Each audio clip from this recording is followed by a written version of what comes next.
In writing about the next wave of North Americana music last year, Paste magazine writer Amanda Petrusik cited, "Like alt country before it, New Americana is as concerned with the future as it is with the past, wholeheartedly and unapologetically embracing the strange synergy of the organic and the synthesized, the beautiful and the hideous, the real and the imagined.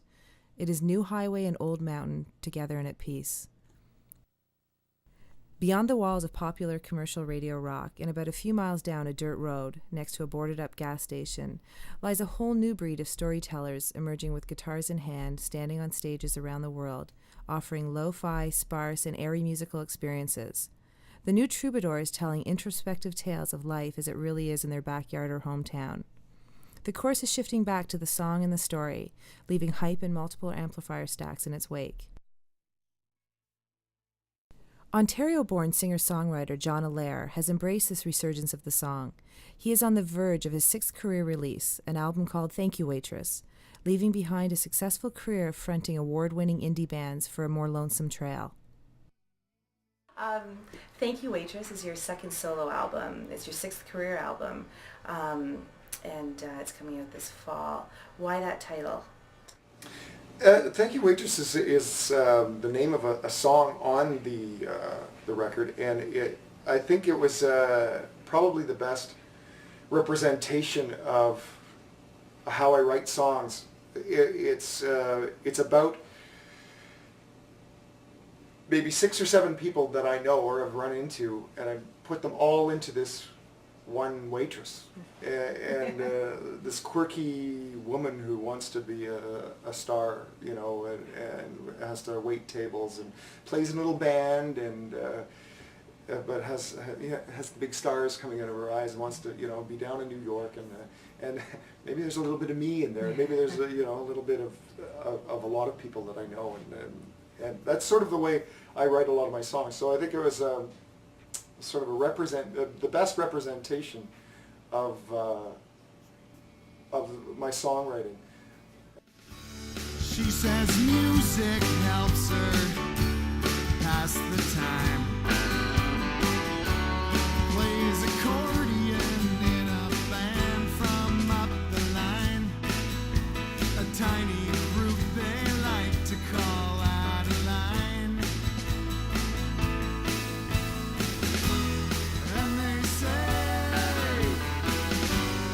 And they say,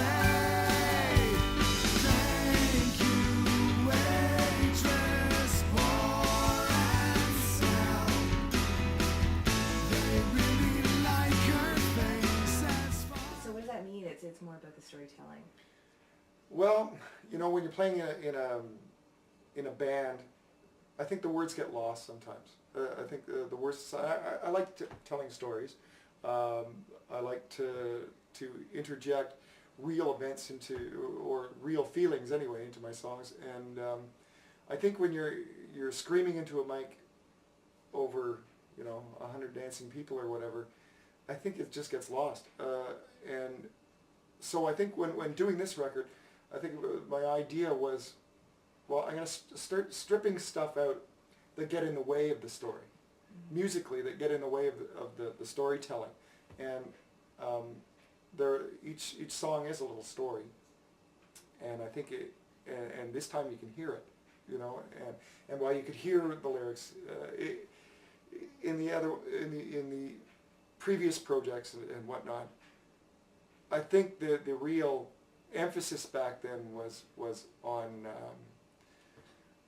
energy, and while I think a lot of the songs here have their own energy, it's derived more from the story rather than the pulsating beat, if you will. I think the songs are a little more directed toward listening to them, not necessarily feeling the groove and the beat. I mean, there's definitely, it's not really a percussion heavy album, but there's percussion on it, there's drums on it and that sort of thing. So there's a tie into what I've done, but yeah, we're using a lot of different instruments, a lot of different people. Yeah, you can see that we've got the banjo, harmonica, a lot of different sax in some songs, which is really nice to see them used in different ways throughout the album. Yeah. So the Campistas, who are your band, for lack of a better term, are musicians you played with before, in some cases. And Some, yeah. yeah, and I think your first solo album, Crime and Punishment, you had was maybe playing with a friend or two. Are you moving back towards playing with a band, or are you? Well, the last one, Crime and Punishment, that was really just me. That was one of those. Well, now I'm not playing with a band anymore. So that was really me doing all kinds of. I'm not really sampling, but playing all the instruments myself and using drum machines and that sort of thing. And yeah, I have a band on this record, and that's why their name is on the record. But I think touring wise, it'd be kind of a situation where whoever wants to jump on the bus can come, and if it's just me, well then it's just me.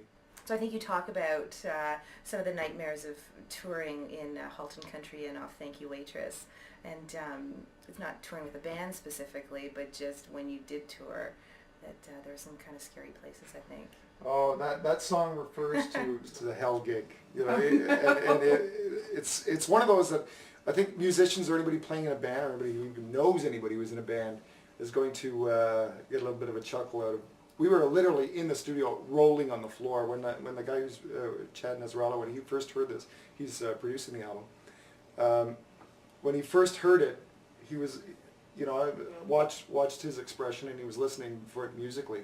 And I think when I went in to do the vocals, it was the first time he actually listened to the lyrics, and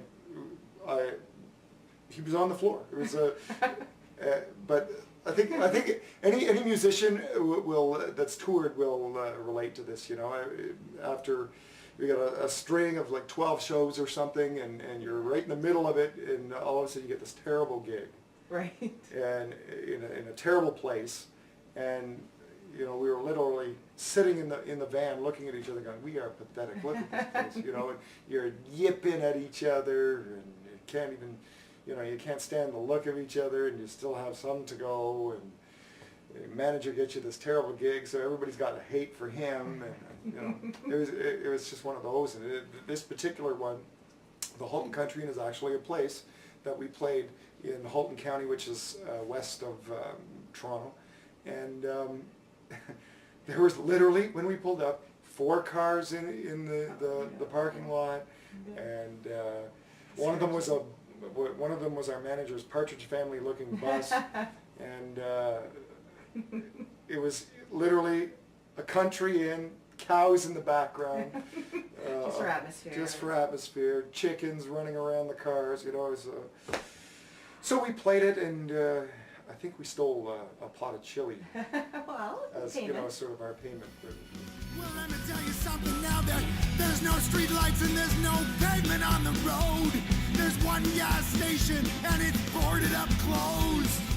Get out the map, man. I think we must be close. Well, I can see a sign just above the door. My back still aches from sleeping on the floor.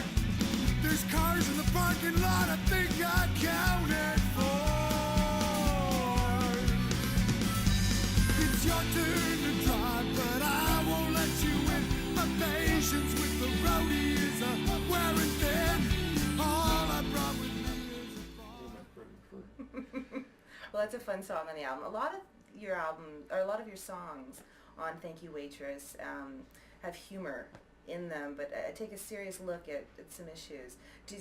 And your live shows are also a lot of fun, and there's a lot of humor infused into the performance. And is that humor is important, obviously, to you? Well, I mean, I think music is, I think a lot of music takes itself too seriously. And if you can't see humorous side to a lot of this, then you might as well just, write it in your diary and stuff it away. But that's not what I do. I put them on a CD and here's my soul, here, buy it, Right. So if you don't have sort of a thick skin and a sense of humor, then you're doomed. Right. Well, I'm it's doomed fine. if I don't find a way to laugh at things.